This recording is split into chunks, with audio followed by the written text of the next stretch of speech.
I have just come back home from the cinema about 15 minutes or so ago. I have seen Supergirl. I have thoughts that I would like to share with you on Supergirl. We're going to start off with a spoiler-free review first. Then we're going to move on into spoilers. So stick around. Hi everyone, it's Az here from HeelvsBabyface. This is just going to be a stream of consciousness video, no fancy editing or anything like that whatsoever. So if you want, you can actually crank me up in the background and get on with something around the house. All that you're missing is this lovely face. Get out of it. But this is going to be a spoiler-free and spoiler video. And I'm going to start off with the spoiler-free discussion for those people, because they might want to go see it, regardless of what I've got to say about it, good or bad. And so I will timestamp in the description box down below where the spoiler discussion starts. I'll also say it, obviously, in the video itself. So if you just want to cut to the chase, then nip on over there.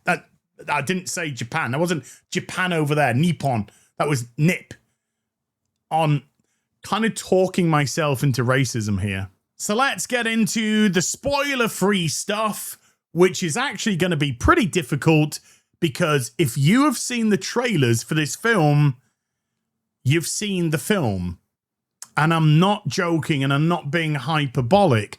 All you have to do is just rearrange the trailer to the correct chronological order of the movie, and that's the movie.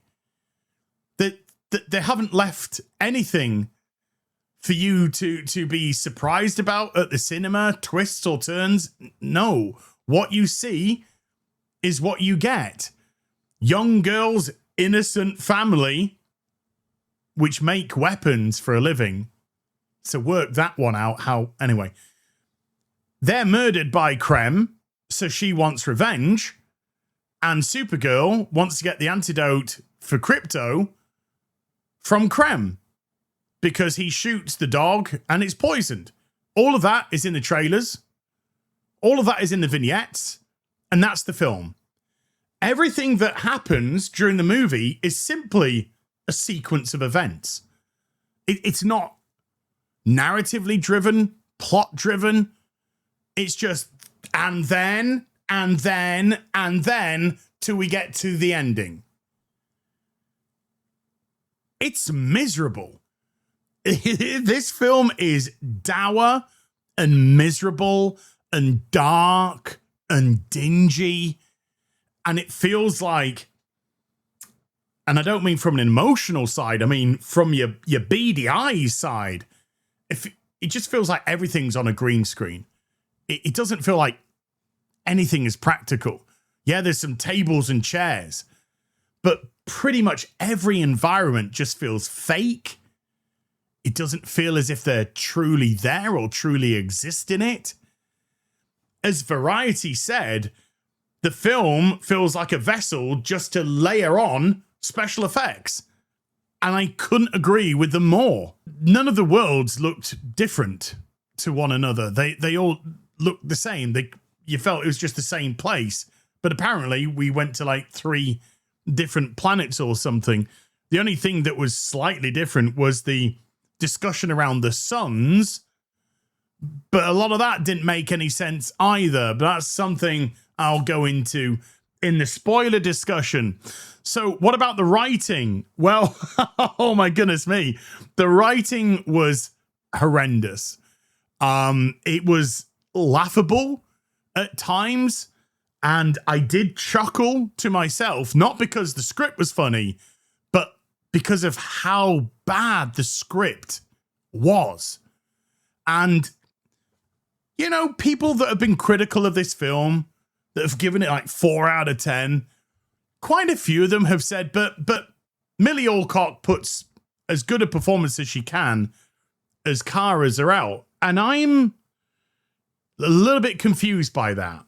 Now, if what they mean by that is she plays a horrible, insufferable, hideous character well, then I guess props to Millie Alcock, because Kara is horrendously unlikable and emotionally doesn't make any sense, the writing. Every time they try and hit an emotional beat, they'll undercut it, or they'll contradict themselves with the manner in which Kara is behaving. And so she isn't messy. She's just awful. She's just a horrible person. And so unlikable that I couldn't root for her at any point. You want to root for the hero, regardless of how bad the film is. There comes the hero moment in Act 3 where everything clicks together, right? And you want to root for the hero to kick the ass. I couldn't give two shits. That's the big problem. I couldn't care about anyone in this film at all. The young girl, she is a young girl, so I don't want to go too hard on her, but let's just say her lines were delivered exactly the same, regardless of whatever emotion she was trying to convey, and it was all exceedingly flat. And even Jason Momoa, who I thought was probably going to be a little bit of a bright light in this, and arguably is the best of the characters, but believe you me, that is really not saying a lot. Had a few of his moments sort of undercut, but he was the most enjoyable thing, but he wasn't in it much. And as for David Cornsweet as Superman, who gets second billing, well, unfortunately, Superman is pretty much the butt of every joke, or made to look a fool, or he acts like a fool. And it's so frustrating because I want my Superman to be a Superman. I don't want him to be this James Gunn, limp-wristed, I'm a punk rocker by doing everything that the establishment wants with the multi-billion-dollar corporation. You know, the fake projection of what punk rock. If you have to say you're punk rock, I got news for you. You're the furthest thing from punk fucking rock. Okay? So it was a frustrating use of Superman again. And a lot of it made Kara come across as even more unlikable. So you do you as regards to that script. And cinematography, bland. It was dark, dingy, miserable, nothing special. You've seen one fight. You've seen absolutely every fight. There was nothing that made these sequences stand out. For instance, Batman v Superman is not a good film, in my opinion. Is it way better than any of James Gunn's stuff? 100%. But at least, for instance, that Batman warehouse fight scene is freaking awesome. Now, I know Batman's murdering everybody, which he shouldn't be doing, but the actual fight sequence, the way it's done, the bang, the impact, it's really good. This is kick, punch. James Gunn does his loopy over the top somebody as stuff's going on around. It was so boring. Yeah, there's not too much else I can really say as a spoiler-free review. Other than tonally, it was everywhere. It truly was. And I didn't know what I was expected to feel, because the only thing I felt was miserable and bored. And I don't really think that that's what they were trying to achieve. But I guess I understand why it went through 8 fan screenings or whatever it was, you know, internal screenings, 8 of them. And I guess why they cut. There's some of the stuff in those trailers which have been cut out. For instance, the Jason Momoa touche. I was going to call you that touche. Terrible line. Called it a terrible line at the time. Got cut out. But they couldn't cut enough of this out. In actual fact, they should have cut way more of this out. If this was an hour and a half, I might have struggled still to get through, but at least it would have just been an hour and a half of my life as opposed to 2 hours. Could I recommend this? Absolutely not. I really can't. And I mean that with all sincerity. This is god awful. Absolutely god awful. Save your money for something better. I can't stop you, but I would say save your money for Spider-Man, because the best thing about the experience was seeing the Spider-Man trailer, which actually does look really interesting. And I am kind of excited for that. Or the Odyssey. That's going to be a fun discussion to have as well. But this is a fart in the wind. This really is. I am struggling already to retain a lot of what happened in the film, because there was nothing of real consequence in many areas, and my brain's just leaking it out. So spoiler-free wise, Supergirl, it's worse than Superman, and I gave that 3 out of 10. So I gotta give Supergirl 2. And I think I might be being generous. I really do. Because the performances were flat. The dialogue was embarrassing. The storyline was non-existent. The special effects were just generic. It's been there, done that. We've seen it gazillion times.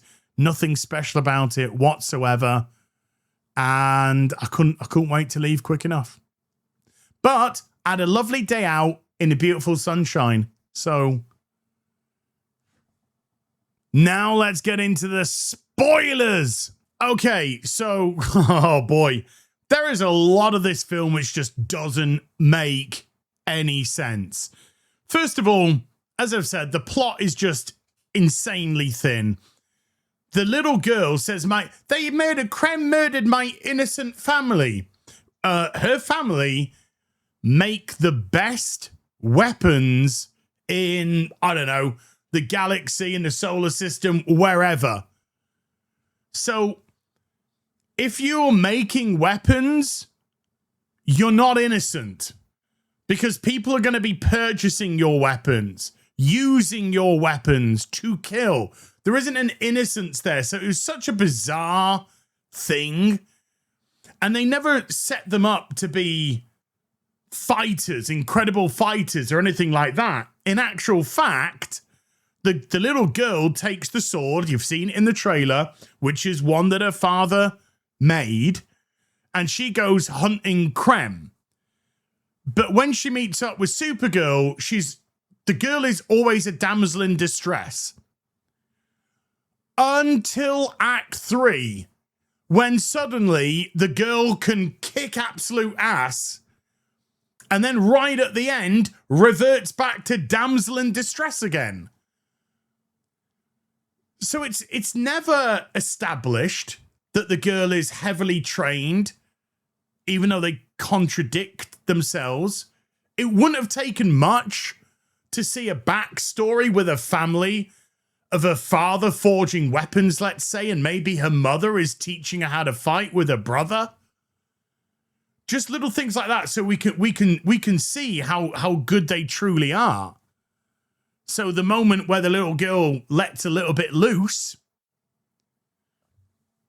So in terms of that character, I was just very confused by her. 1 minute, she can't do anything. The next minute, she's uber capable. Anywho, I want to address Kara, because Kara's journey is a selfish one. And this is the biggest problem with this story, is they're trying to convince you that Kara starts off as a mess. She's drinking all the time. She's trying to forget Argo City. It's not Kandor, it's Argo City. And she's this miserable because of everything that went on there. And we'll get to Argo City, because that makes no fucking sense either. And then by the end of it, she wants to come back home. She wants to be on Earth. She wants to stick around with Superman. She wants to wear the costume. none of the story married those two things up. She didn't have an arc which got her to that place. It's when I tell you about how she puts the costume on, you'll be like, what? There we go. So it starts off with like David Cornsweat Superman trying to get her on the video phone. She just keeps turning it off because she's a horrible person. And then when she eventually picks it up later in the film, and he's like, "Oh, I finally got through to you." Because it's her birthday week. Typical fucking woman. Men, birthday. Women, fucking birthday weeks. Anyway. Never mind. We'll move on from that. But she speaks to him like absolute shit because she's a fucking horrible piece of shit. She's just solely concerned about herself. That's it. And when Crypto gets shot by Krem and poisoned, she just wants to get the antidote. She don't care about the girl. And the fact that she stops the girl from getting murdered by huge aliens, I would say is the bare minimum of showing any sort of humanity. But she doesn't. She doesn't display a lot of humanity at all. There's plenty of times in the film where she tells the girl to get away, or the girl has to sneak onto a ship to follow Kara, because all Kara wants to do is just get the antidote. I don't give a shit about anything else, Kara. I just want the antidote for my dog, and that's it. I'm good. The rest of you can fuck off. And so Krem is built up to be this huge bad. So this little girl, by the way, that can kick ass out of nowhere in Act 3, her parents, who you have to imagine are exceedingly better trained than her, are immediately killed by Krem. Just like bang, bang, done. Done. Krem, by the way, who's meant to have the strength of 100 men or something. Sure, Jan. We start off on a planet with a red sun. There's clearly a yellow solar in the sky. It doesn't look like a red sun planet. Anyway, so she's depowered when she starts. However, when she gets into a fight with a huge alien outside of the bar, she's like flipping around like she's Supergirl. And don't give me, by the way, guys, don't give me, well, she's still got residual solar radiation in her powering her. According to her in the film, she hasn't. Because she gets stabbed and stuff like that. But she says she hasn't. I'm depowered, she says. She clearly states to the girl, I'm depowered. So in terms of Krem, we're told that Krem leads this gang of brigates, mercenaries, whatever you want to call them. They call them brigade, in the film. And he apparently goes around the universe, or goes around this solar system, or goes around a system of planets, at the very least, kidnapping women and girls and using them to breed males only. So do they kill the females if a woman has a female baby? Because Krem's race is male only. Bit toxic. In the final act, when they're on Krem's ship, the little girl tells Supergirl she needs to go save the stolen brides, or whatever they want to call them. There's about 10 women. About 10 women. This scourge of the universe, feared on planets everywhere for stealing girls, sex slaving them, breeding other Krems. There's 10. And one of them has to save Supergirl at the end because sisters are doing it for themselves. Am I right? Am I fucking right? They have a sequence in a space bus where female-only bandits attack, and this is where Kara gets blasted out into space with no powers, no helmet, on a spacesuit, and lives. She does a Princess Leia. Now, if you're telling us she's completely depowered, you are actually telling us that in the film, then she's dead.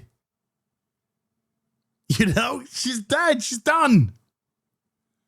Like, we've had Superman get blasted by a nuke in space in BVS, for example, but he was still powered up with solar radiation. So even though he was severely drained by the nuclear missile in that, he still had solar radiation in him, and the sun was directly at him, so he was very quick to regenerate.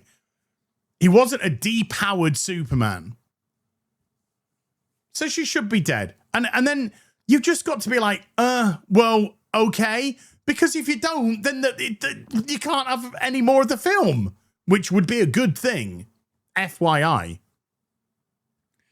So they go to another planet, which just, you know, is it any different than the one we're seeing? They're all dark. They're all miserable. They all just look like shanty towns. Nothing separates or makes one world special than another. Go to another bar. Have just a sequence of events. That's where we see her break the guy's arm in the arm wrestling. She eats the poop popcorn and immediately says, "This tastes like shit." Yeah, it came from an alien's anus. Is that jokes? Is that jokes? There was no laughs. Now, admittedly, there was only 8 people in my theater, including me. It was the early showing. I say the early showing. It's the 11 a.m. on a Thursday showing. So I'm not expecting a sold out theater, but there was only 8 of us. It was fucking silent the whole film. Not a single peep from anyone. Not a single solitary sound. Not a giggle, not a chortle, not a snort. Nothing. Absolutely dead. And when the movie ended, don't worry, we're not done with this spoiler discussion, but when the movie ended, everyone just, every 8, right, just got up and left. Nobody was even concerned, me included, by the way. Nobody was even concerned if there was a post-credit scene. Because even if there was, would I care? No, I wouldn't give a flying fuck. And we all just got up and left. Nobody was sticking around. It just straight up, straight out. There's a pre-credit, there's a post-credit scene. We don't care. I don't even know if there was one. Don't ask. So anyway, the reason why Kara's messy and so distant is because of Argo City breaking away from Krypton as it was being destroyed. Now, Argo City's floating through space.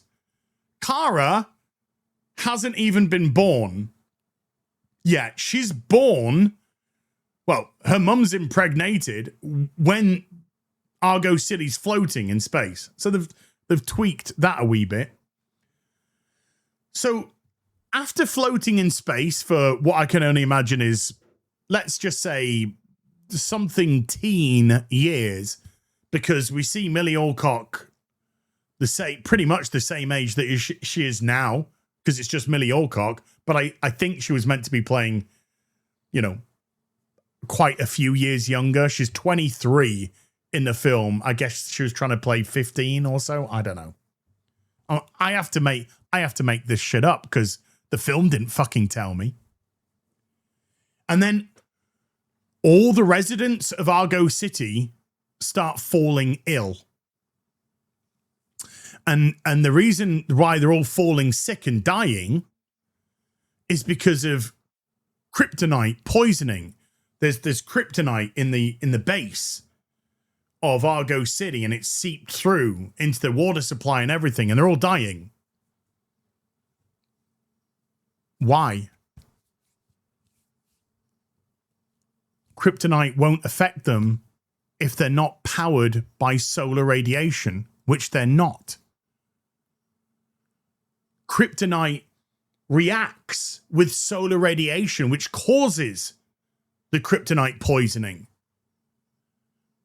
But they weren't powered. If they were powered by solar radiation, they could have just got out of the city and done whatever they needed to do.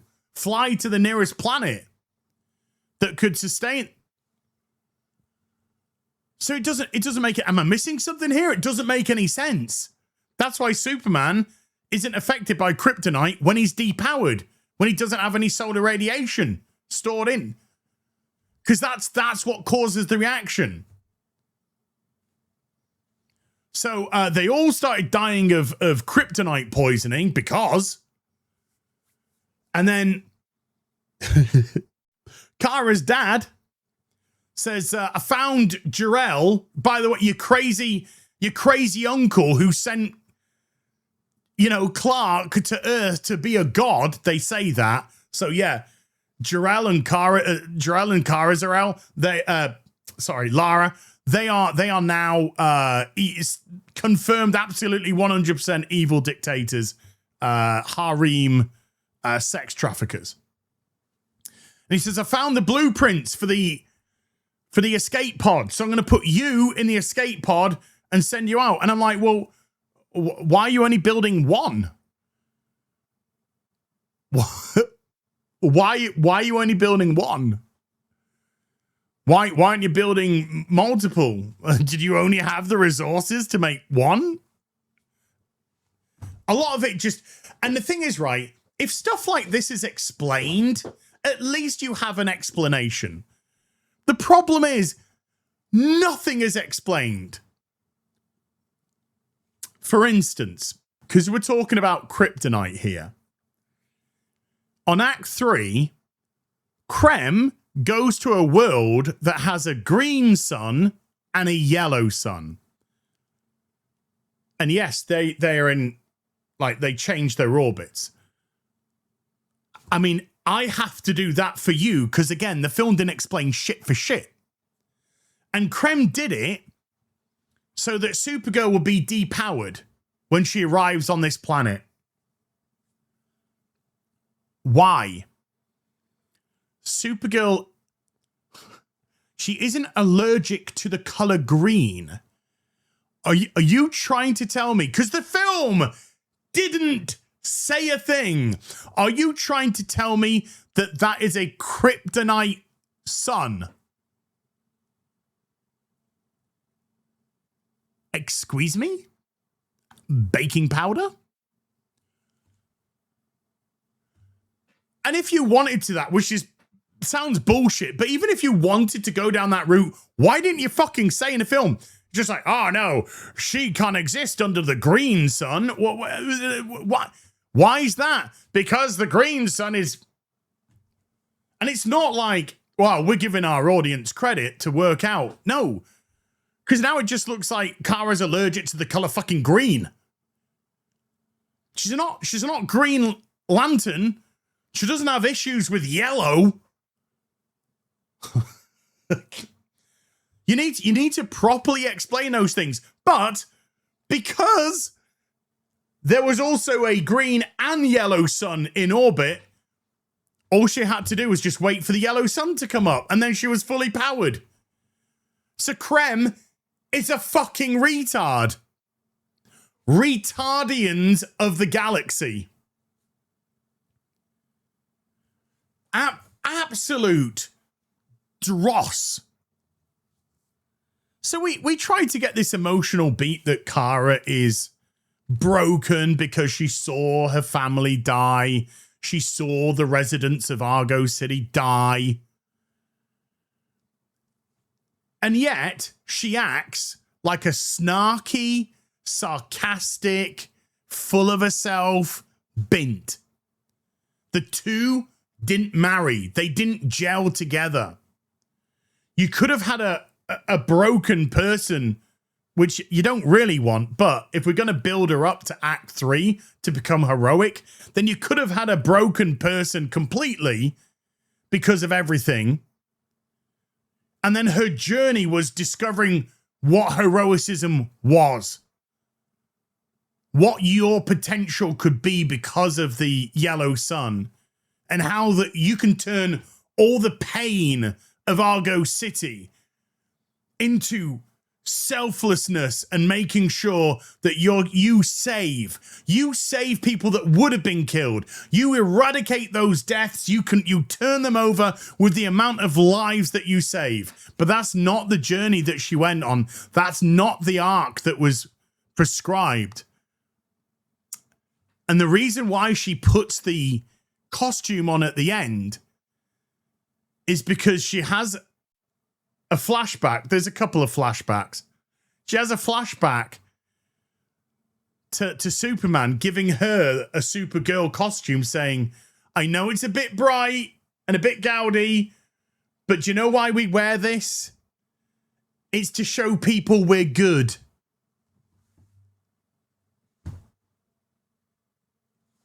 You fucking what, mate? You wear the costume to show people that you're good.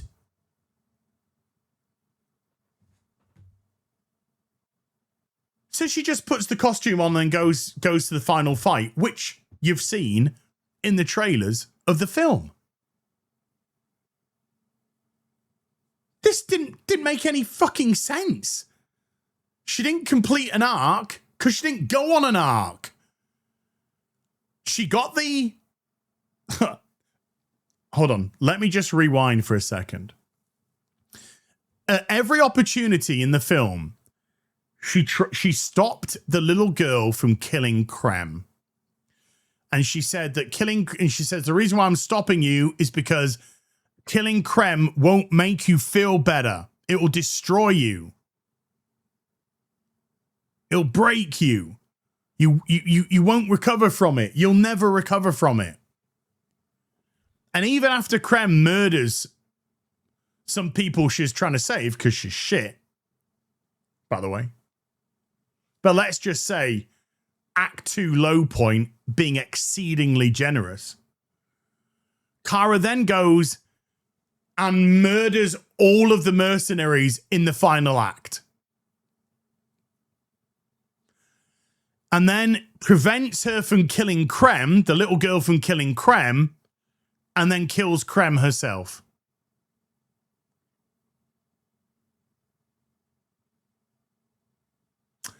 Your hero. Your hero, everybody. And I don't for 1 minute buy that she was broken. She was broken, so she took it on herself. We'd never established that Kara had killed anybody until she started just killing people without any thought or abandon whatsoever. I think she killed more people in the film than Lobo did. And Lobo, his appearances were all over the place. We've seen the bit in the bar where Supergirl talks to the little girl and says how Lobo's this massive guy. Everyone killed his whole planet. Everyone's shit scared of it. And then he goes to a black couple. And because they're a black couple and it's 2026 and intersectional, they couldn't be scared of Lobo because they're strong, independent people of color. Then Lobo gets involved in a fight. And then he vanishes. And then we find him in a prison on Krem's ship in Act 3. How do you get here? Oh, they set a trap.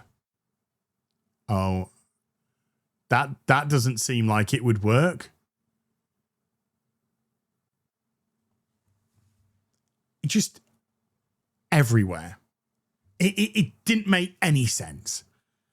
There was no arc. There are holes everywhere. She's just indiscriminately murdering while telling this girl not to murder. But I'm imagining, right, that Kara didn't kill anybody on Argo City. And she didn't kill anybody when she was on planet Earth with Clark. So did she just decide to fuck off into space and start murdering a bunch of fucking people that we didn't know about? And then try to lecture a girl about, don't murder, murder's bad. Fucking retarded. Doesn't make any sense.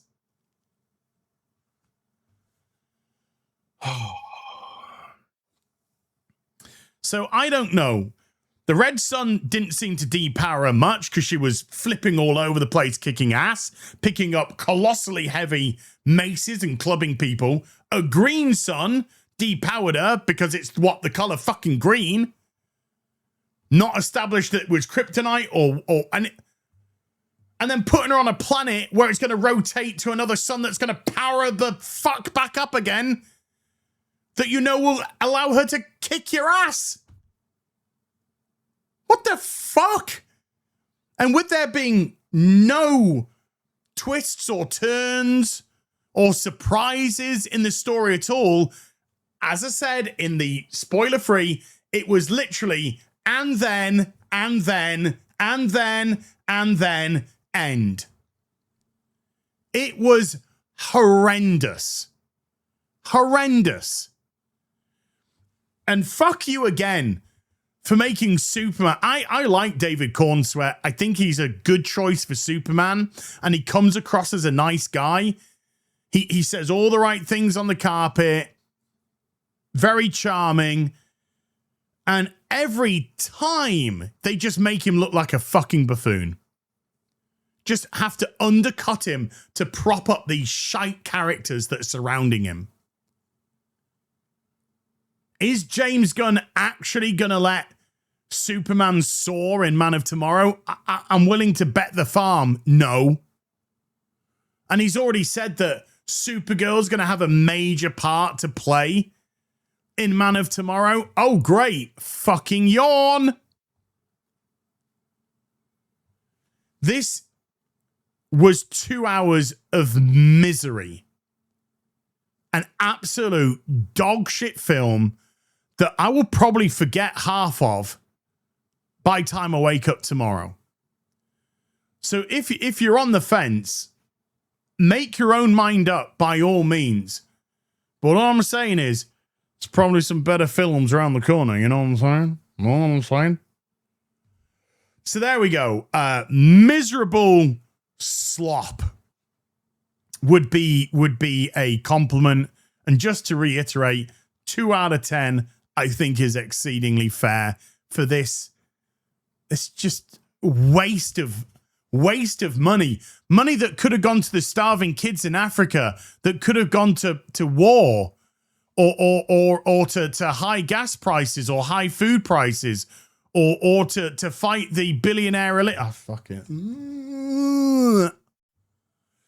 So there we go, folks. I hope you enjoyed the musings of this ranting Brit. And I'll see you guys and gals in the next video. Until then, you take care. Goodbye, Baloo.